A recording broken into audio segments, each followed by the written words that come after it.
में जलवा अली का है। या अली या अली अली अली या अली अली अली अली या अली अली, सब मिलकर बोलो अली अली। हाँ कि मैदान में ओ शेर कब खुदा का जिधर गया, कुफ्फार बोले भाग के अब तन से सर गया। ताकत खुदा ने बख्शी थी उनको इस कदर, ताकत खुदा ने बख्शी थी उनको इस कदर, बस ये के हाथ मारा तो खैबर अली का है। या अली या अली, তাই আলীর বংশধর আবু সালেহ মুসা জঙ্গি আর উম্মুল খায়ের মা ফাতিমা দুইজনে আলাদাভাবে থাকতে লাগলেন। এবার উম্মুল খায়ের বলে, ওগো স্বামী এসো আমার বুকে, বাসর রাত্রিতে তোমাকে মিলনের বাধা দিয়েছিলাম, আমি বুঝতে পারিনি তুমি এত বড় পরেজগার বান্দা, আমি ভাবতে পারিনি এত বড় আল্লাহওয়ালা বান্দা। এসো আমার বুকে, মনে হয় বয়স হারিয়ে গেছে, মনে হয় আর সন্তান হবে না। আবু সালেহ বলে, বিবি রে 120 বছর বয়সে নবী ইব্রাহিম আলাইহিস সালামকে মহান আল্লাহ দুইটা সন্তান দান করেছিলেন। হাজেরার ছেলে হলো হযরত ইসমাইল, আর মা সারার পেটে হযরত ইসহাক আলাইহিস সালাম। জেনে রাখো আমরাও হলাম আওলাদে রাসূল, আমাদের দোয়া আল্লাহ কেন কবুল করবে না? ওযু করার পরে নামাজে দাঁড়ালেন, নামাজের পরে প্রেম মিলন বাঁধার আগে আল্লাহর দরবারে দোয়া করে, আওলাদুহুম সালিহুন, এমন একটা ছেলে দিবে যাতে মদ না খায়, এমন একটা ছেলে দিবে যাতে জুয়া না খেলে, এমন একটা ছেলে দিবে যাতে ব্যভিচারী না করে, এমন একটা ছেলে দান করো যাতে নেককার হয়, এমন একটা সন্তান দান করো যাতে পরেজগার হয়, এমন একটা ছেলে দান করো যাতে মুত্তাকি হয়। আল্লাহর কাছে দোয়া করলেন।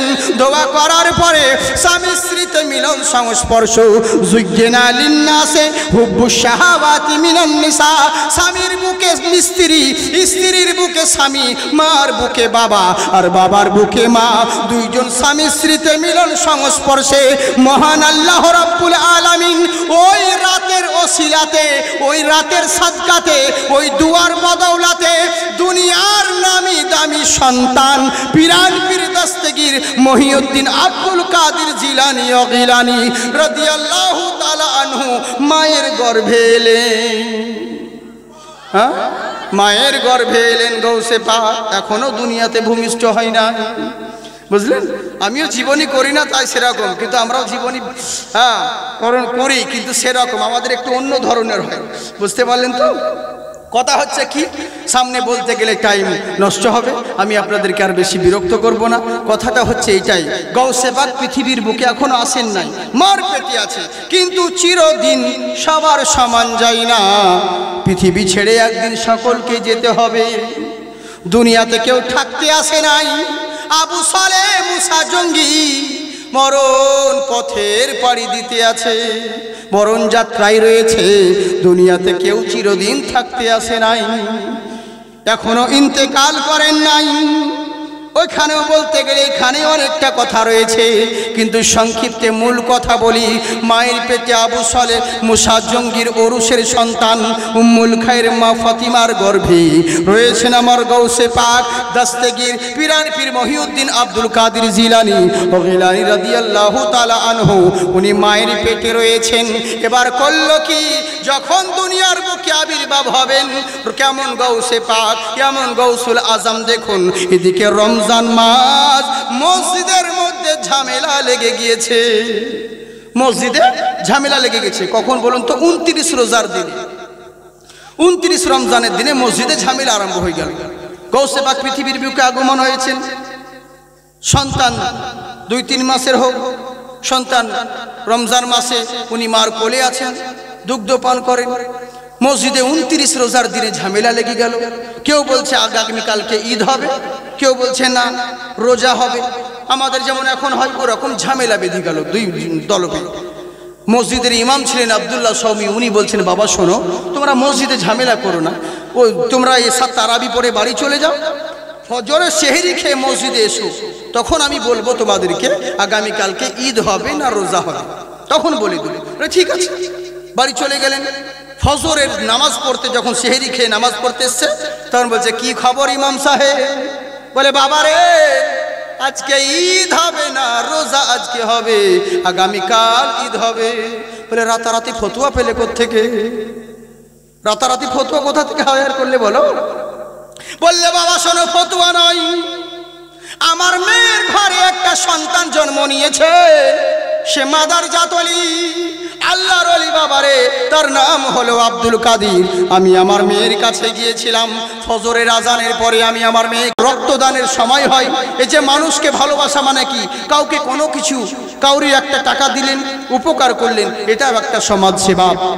আপনি একটা কেউ অসহায় পড়ে আছে, তাকে চিকিৎসার জন্য কিছু অর্থ দিলেন, এটাও একটা সেবা। কেউ ক্ষুধার্ত আছে, তাকে অন্ন দান করলেন, এটাও একটা ইবাদত। জেনে রাখুন, কাউকে কেউ কোনো প্রাণী, এখন যা রক্তের সংকট দেখা দিয়েছে, আপনি যে রক্ত কাউকে যদি নিজের শরীর থেকে এক বিন্দু দান করেন, এটা জেনে রাখবেন, শরীরের রক্ত যদি কাউকে, এদিকে রক্ত শিবির হয় কি না হয় না?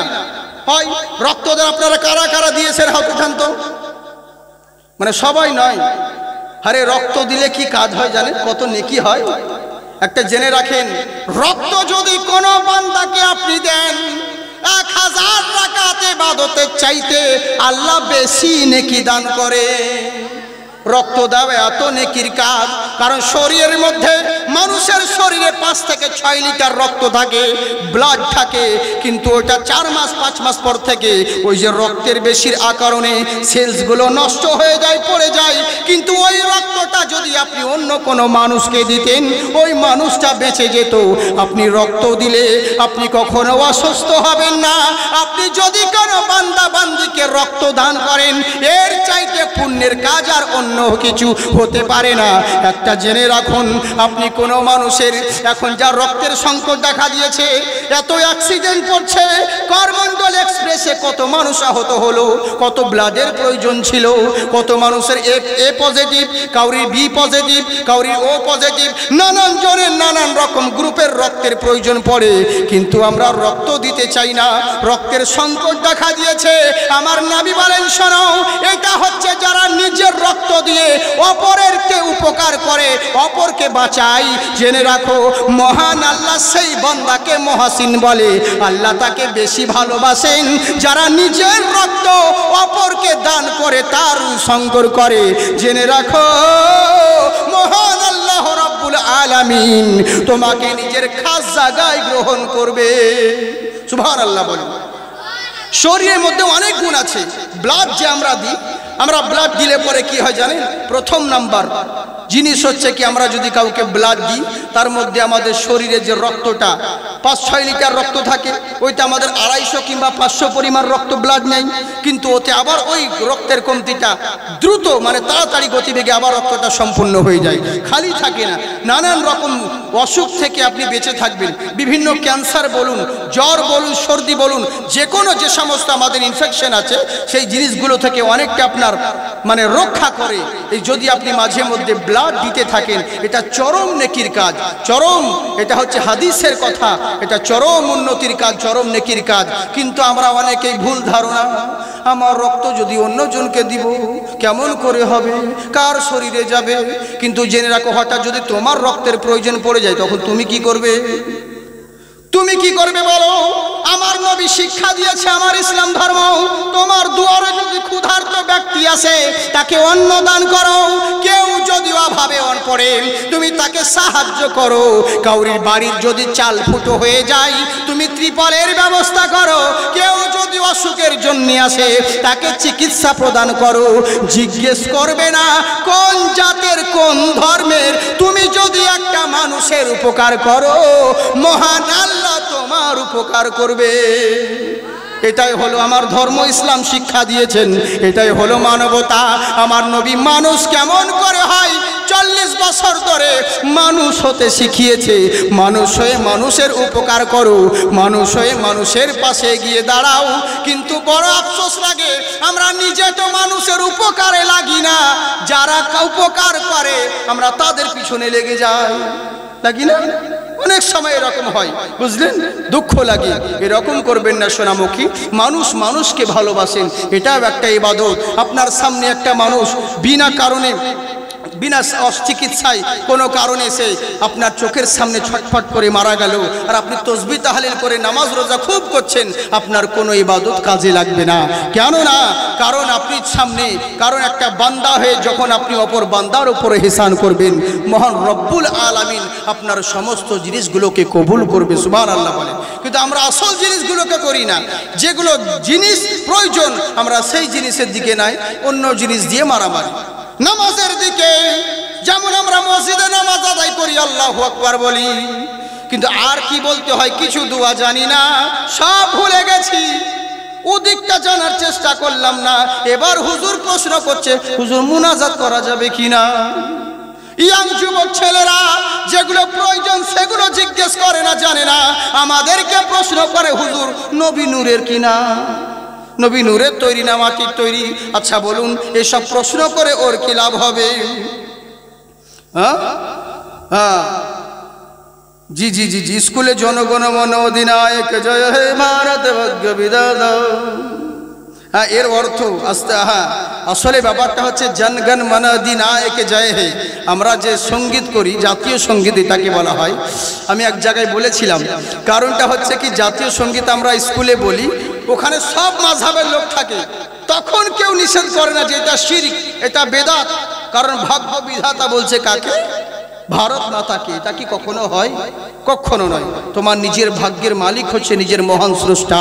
হ্যাঁ, নিজের দেশের জন্য জীবন দাও, নিজের দেশকে ভালোবাসো, কিন্তু দেশ তো তোমাদের মাতা নয়, দেশ তো তোমাদের জন্মধাত্রী নয়, তোমাদের জন্মদাতা অন্যজন। এরই জন্যে, হ্যাঁ, কারণ বিভিন্ন রকম বিভিন্ন জিনিস আমাদের হয়, কিন্তু ওই সময় যে একটা বড় শিরকের কথা বলা হয় তখন কেউ বাধা দেয় না। ইয়া নবী সালাম আলাইকা যখন করা হয় তখন এদের অ্যালার্জি হয়, তখন এদের অ্যালার্জি হয়।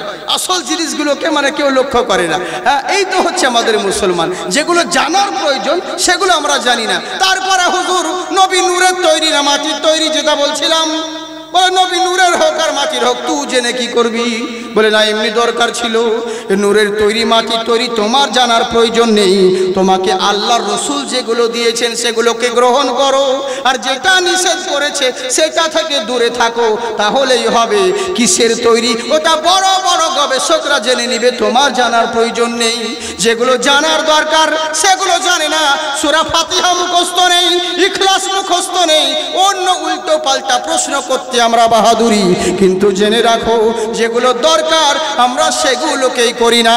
তাই মুসলমান শোনো, পৃথিবীর বুকে থাকতে হলে নবী মুস্তাফার আখলাককে ফলো করো। ওম মহালক্ষ্মী পদ্মমহিমা সরস্বতী। পৃথিবীর বুকে জেনে রাখো, যতই দেব দেবতা বলো না কেন, মা সরস্বতী হোক আর লক্ষ্মী হোক আর যে কোনো দেবতা হোক না কেন, কেউ তোমার উদ্ধার করার ক্ষমতা রাখে না। যদি তোমার কেউ ভাগ্য পরিবর্তন করতে পারে, যদি তোমার ভাগ্য কেউ তাকদীরকে চেঞ্জ করতে পারে, কোনো মোল্লা পারবে না। করবেন শুধুমাত্র মহান আল্লাহ, আর ওই আল্লাহকে পেতে হলে দরকার পড়বে রাসূলুল্লাহ। একবার জোরে বলেন সুবহানাল্লাহ। তাই সেই নবীর আখলাককে ফলো করতে হবে। আমরা মুসলমান সবই বুঝলাম, কিন্তু নবীরকেই তো চিনলাম না।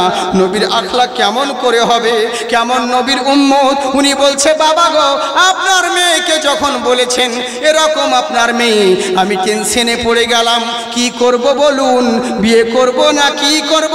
বলে যাই হোক না কেন, আমি ওরকম খোড়া কানা বোবা মেয়েকে বিয়ে করব, কিন্তু আমার যেমন করে হোক ক্ষমা চাই। সুবহানাল্লাহ। বলে ওরকম মেয়েকে বিয়ে করব, কিন্তু ক্ষমা আমার লাগবে। চিন্তা করেছেন?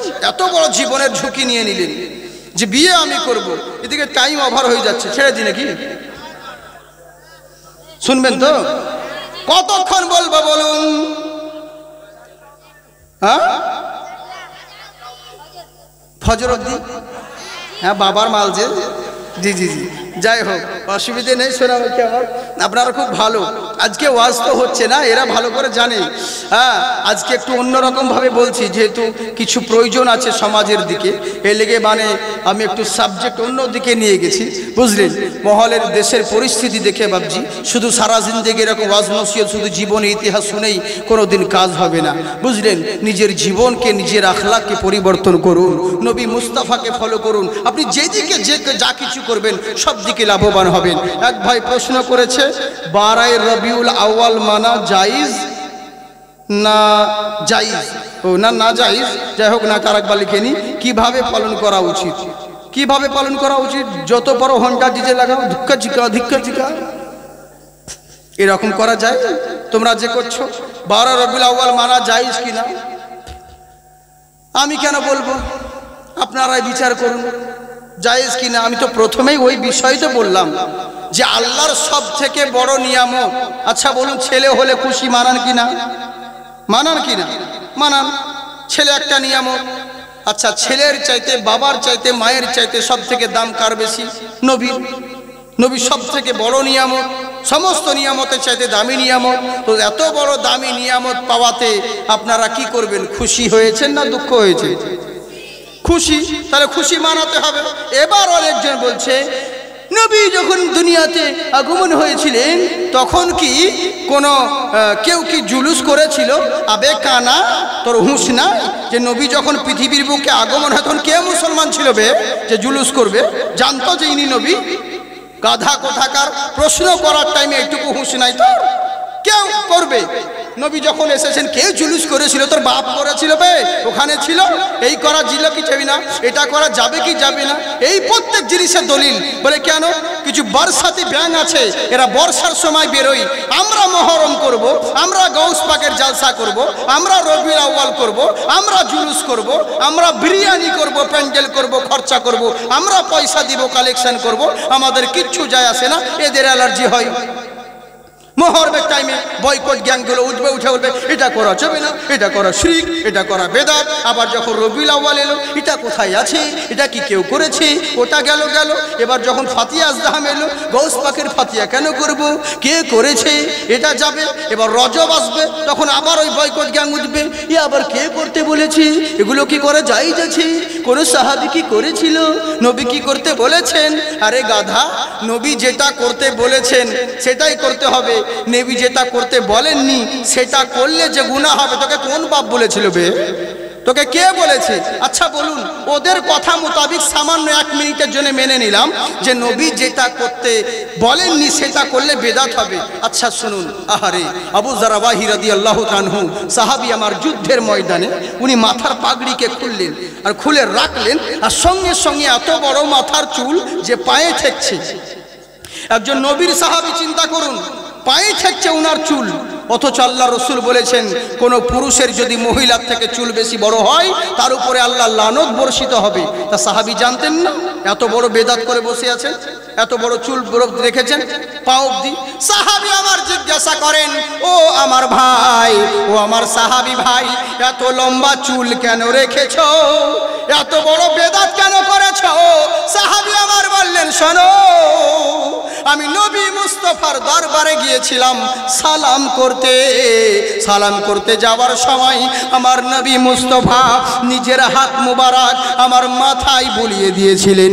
আমি সেদিন থেকে ইরাদা করে নিয়েছিলাম, যেই চুলে নবীর পবিত্র হাত লেগেছে ওই চুল কোনোদিন গাটারে ফেলতে পারবো না, নবীর বিয়াদবি হয়ে যাবে।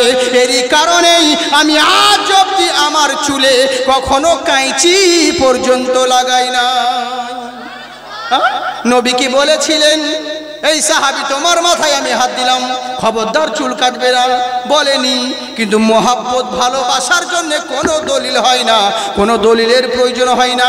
রাত 2টোর সময় যখন জালসা করে বাড়ি ঢুকছো, তখন বউ যখন বলে, মাওলানা এসো একবার কাছে, বহু দেরি করে দিলে, তখন কি দেখো যে দাঁড়াবি, আগে হাদিস দেখি, রাত 2টোর সময় তোমার কাছে যাওয়া যাবে কি না? তখন তো দেখো না, ডাইরেক্ট ঝাঁপিয়ে পড়ো। আর নবীর মিলাদের সময় রবিউল আউয়ালের সময় তখন দলিল খুঁজো এটা করা যাবে কিনা, ওটা আছে কিনা। তার মানে বোঝা গেল তোমার মডেল একটা হতে পারে, তোমার ভিতরে মাল অন্য রকম রয়েছে, ওপরে চিকুন চাকুন ভিতরে খড়ের বাঁধন। বুঝলেন? এই তো হচ্ছে ব্যাপার। চিন্তা করুন মুসলমান শোনো, পৃথিবীর বুকে থাকতে হলে যাকে জন্য সমস্ত কিছু পেলে, যেই নবীর জন্য তোমার আল্লাহর সান্নিধ্য পেলে, সেই নবীর চর্চা করো। কেমন নবী জেনে রাখো, ওই নবীর যদি চর্চা করতে পারো সব জায়গায় লাভবান হবে। হেরি চর্চো নর্মদম মোহাম্মদা, নবী মুস্তফার যদি চর্চা বেশি করতে পারো সব জায়গায় সাফল্য হবে। আমরা সেই নবীর চর্চা করব, তার নামে খরচা করব না তো পর্চা দেখাবো। তাকে উঠালেন, উঠিয়ে নিজের উরু মুবারাকে রেখে চোখে পানি ছিটালেন। জল ছিটানোর পরে বলছে, যখন চোখ খুলেছেন বলছে, কে মা তুমি? বলে, স্বামী চিন্তা করেন না, আমি অন্য কেউ নই, আমি হলাম আপনার বিয়ে করা হালাল স্ত্রী। বলে, তাই নাকি? বলে, হ্যাঁ। তোর বাপ যে বলেছিল তুই কানা, কিন্তু তোর এত সুন্দর পটল চেরা চোখ, আমি তো বুঝতে পারি না। তোর বাপ বলেছিল তুই বোবা, কিন্তু ভালোই তো কথা বলছিস। তোর বাপ বলেছিল কালা, কিন্তু এত সুন্দর চেহারা, হরিণীর মতন ভুরু, কি ব্যাপার রে? বললে, স্বামী গো, আমার আব্বা যেটা বলেছে ঠিক বলেছে। আমার এই চোখ দিয়ে কখনো বেগানা পুরুষকে দেখে নাই, এরই জন্য আমার আব্বা বলতো, মা আদর করে বলতো, ওরে আমার তুই অন্ধ মা, আমার এই মুখ দিয়ে কখনো ফাহেসা কথা বের হয় নাই, এর জন্য আদর করে আমার আব্বা বলতো, মারে তুই বোবা। আমার এই পা কখনো গিদের বাড়ি যাই নাই, কখনো নাচ দেখতে যাই নাই, ডান্স দেখতে যাই নাই, এর জন্য আমার আব্বা আদর করে বলতো, আমার খোড়া মা তুমি ঠিকই শুনেছ, আমার আব্বা তোমাকে ঠিকই বলেছে। আবু সলে মুসা জঙ্গি বলছে, যাকে আমি তো ঘাবড়িয়ে গেছিলাম। বলে, কেন? তুমি চিৎকার মেরে পড়লে কেন? বলে, পড়লাম এর জন্যে, এতে তো একটা ফলের কারণে এত বছর গোলামি করতে হলো, আবার আমি অন্য মেয়ের দিকে কোন চোখ ফিরিয়ে নিলাম। না জানি হয়তো অন্য কোনো মেয়ে হতে পারে, আমার মনে হয় অন্যায় হয়ে গেল, এর জন্য অজ্ঞান হয়ে গেছিলাম। এবার করলো কি? বলে, যাই হোক আল্লাহর শুকরিয়া আদায় করো। আমার নবী বলেছেন, মিলন রাত্রিতে বিবাহ হওয়ার পরে বছর রাত্রি করার আগে স্বামী স্ত্রী দুইজন মিলে শুকরানার নামাজ যদি আদায় করো, ওই নামাজের পরে যেই দোয়া করবে আল্লাহ সেই দোয়া কবুল করবে। আর ওই রাত্রের ওসিলাতে যদি তোমাদের মিলন সংস্পর্শে তোমাদের গর্ভে সন্তান জন্ম নেয়, মহান আল্লাহর ওলি হয়ে জন্ম নিবে। নানান জোনা নানান ভাবে নানান রকম নানান সাজে গাইছে আমার মন, দুনিয়াতে হবে না কেউ নবীজির মতো। বলবো না ছেড়ে দিব? ওরে যা, না না না, তোবা তোবা অনেকক্ষণ হয়ে গেছে, আমি তো বুঝতেই পারিনি, ঘড়ি দেখিনি তো।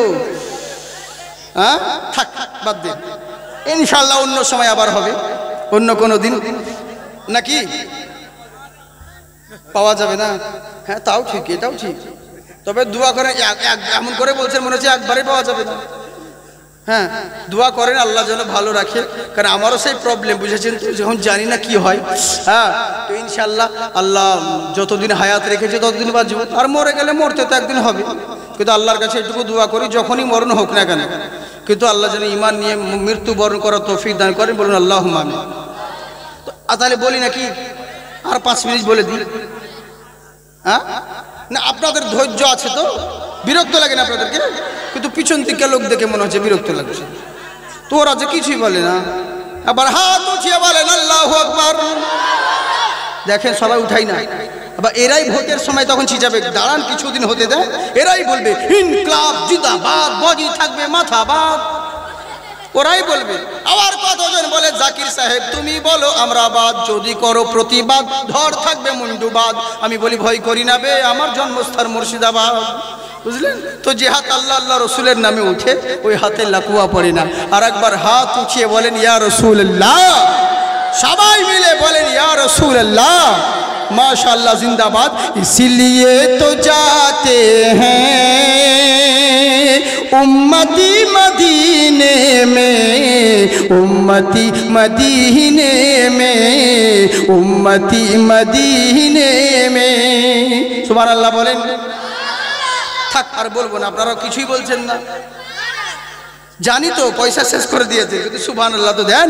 इसलिए तो जाते हैं उम्मती मदीने में, उम्मती मदीने में, इसलिए तो जाते हैं उम्मती मदीने में, इसलिए तो जाते हैं उम्मती मदीने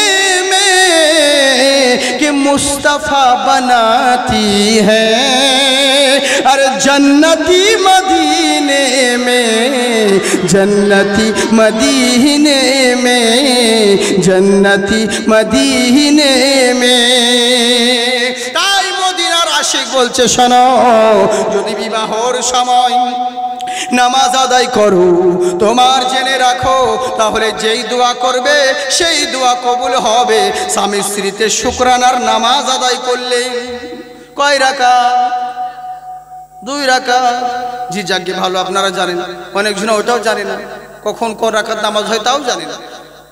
জিজ্ঞেস করে বলো তো ফজরের নামাজ কয় রাকাত? কেউ বলে 6 রাকাত, জোহরে আর কেউ বলে হবে 12-14 হবে। কতজন নামাজ পড়ে দিন রাত কিন্তু দোয়া জানে না।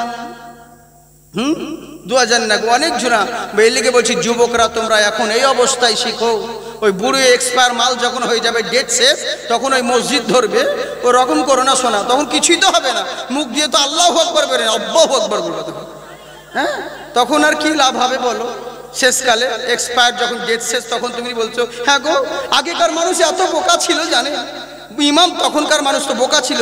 ইমাম বলেছে আগে মাটির মসজিদ ছিল, আপনারা জানেন পাকা মসজিদ হয়নি, মাটির মসজিদ ছিল। তো ইমাম বলে দিয়েছে আমি যা করব তোমরা তা করবা।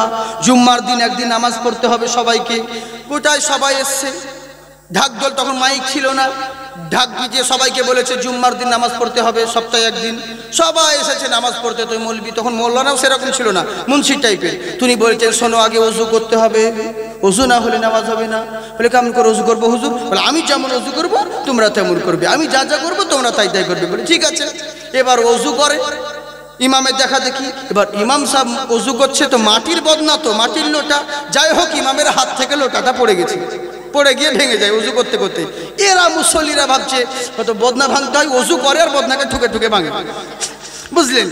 এবার এ তো যা হলো হলো, ইমাম তো দেখছে স্যার আমার বদনায় গেল, যাক চলো নামাজ পড়তে হবে। মাটির মসজিদে তো জায়গা হবে না, ফিল্ডে ফাঁকা জায়গায় নামাজ পড়তে হবে জুম্মার। বলে কি করতে হবে হুজুর? বলে আমি ইমাম যা করবে তোমরাও তাই করবে, ইমাম যা বলবে তোমরা তাই বলবে। বলে ঠিক আছে। ইমাম সাহেবের আগেই নামাজ পড়াচ্ছে। যাই হোক শেষ মাঠে নামাজ পড়ছে তো ফাঁকা ফিল্ডে, সেজদা দিতে গিয়ে যাই হোক আর নাকের দুবড়ির ঘাস ঢুকে গেছে। হ্যাঁ সেরকম ইমাম ছিল মুন্সি টাইপের, তো যেমন ঘাস ঢুকে তখন এমনি করে উঠেছে, পিছনে মুখটা এমনি করে উঠেছে। ইমাম ভাবছে সেটা আমার ভুল হলো।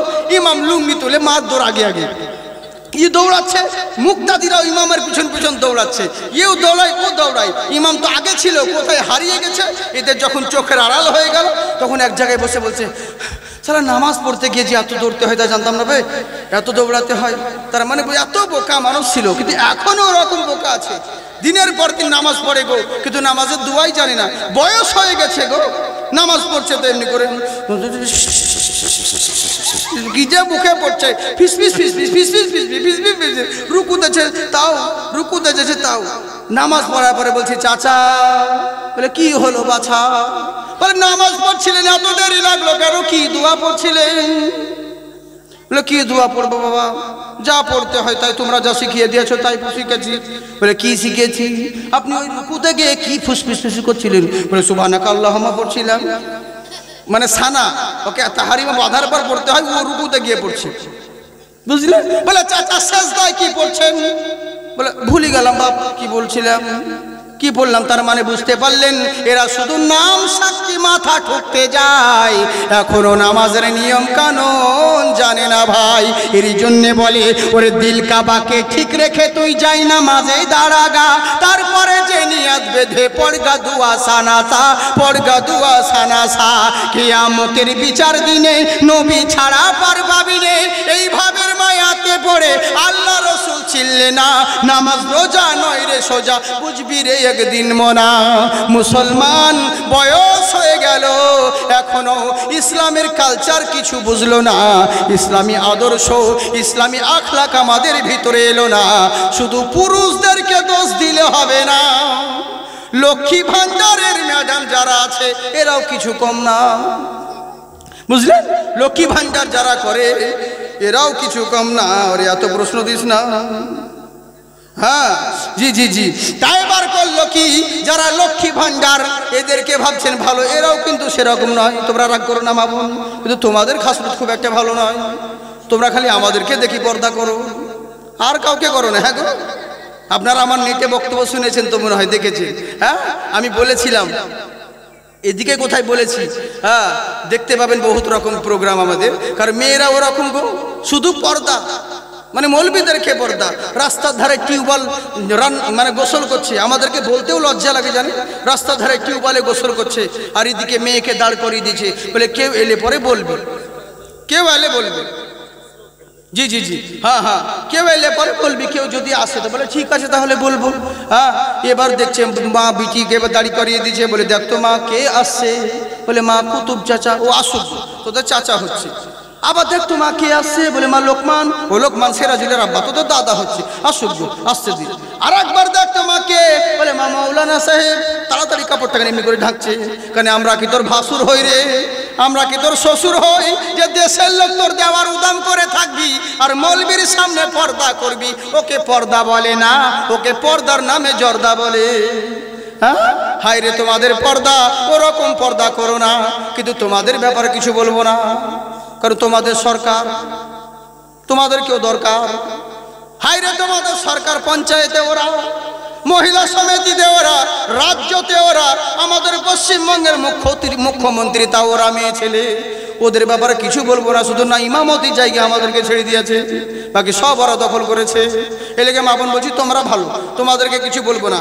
মৌলানা কেন বলি না জানেন? কারণ ওদের হাতে মৌলবীদের ভাত। আপনার বাড়িতে যখন পালি পড়বে আপনি তো খাবার দেবেন না, বলে চলে যাবেন, কিন্তু ওরাই তো রান্না বান্না করে, ওরাই খাবার দিবে। যদি ভাতের তলে বীজ ভরে দেয়, মৌলবীকার মিলাদ করতে হবে না, ওর জানাজা পড়তে হবে ভাই। এরই লেগে বলছি মা বোন তোমরা ভালো, আমাদের দিকের মিয়া তোমরা লয়, বুঝলেন? এই হচ্ছে ব্যাপার। তবে একটা অনুরোধ করবো সোনামুখী, তোমরা যত করো লুটো মান থাকি, কিন্তু কিছু টাকা দান করো, বুঝলে তো? ওই সব টাকা একাই খেও না সোনা, পাপ লাগবে, ওরকম করো না গো। একাই সব কিছু খেও না, কিছু টাকা দান করো, আল্লাহ তোমাদের আরো বরকত দিবে। দোয়া করবো, ভুল করে অন্যজনের অ্যাকাউন্টে টাকা তোমাদের অ্যাকাউন্টে ঢুকে যাবে। আর যদি না দান করো, এমন দোয়া করবো ফিঙ্গার মিলবে না, ওই আপডেটও হবে না তোমার বই, তখন বুঝে নিও ঠেলা। হ্যাঁ এরকম করো না সোনামুখী, কিছু টাকা দান করবে, আল্লাহ তোমাদের নেক দানকে কবুল করবে, বুঝলেন? কিন্তু আমরাও তো মা, আমাদেরও তো মা, আমাদেরও তো পুরুষ, কিন্তু তারা কেমন পুরুষ আর স্ত্রী চিন্তা করুন। বিবাহ হয়ে গেল, এবার স্বামী বলছে স্ত্রীকে, বিবি রে বাসর রাত্রি কোথায় করবে বলো? চুপ কর। হ্যাঁ বাসর রাত্রি কোথায় করবে বলো? আমার তোমার বাবার ঘরে না আমার কুঁড়ে ঘরে? বলছে স্বামী গো, আপনার সঙ্গে আমার বিবাহ হয়েছে, আমার বাবার কুঁড়ে মিলাদ ঘরে মহল্লার দরকার নেই, আমি আপনার কুঁড়ে ঘরে যাব। স্বামীর হাত ধরে ওই রাত্রেবেলায় চলে গেল শ্বশুর ঘরেতে।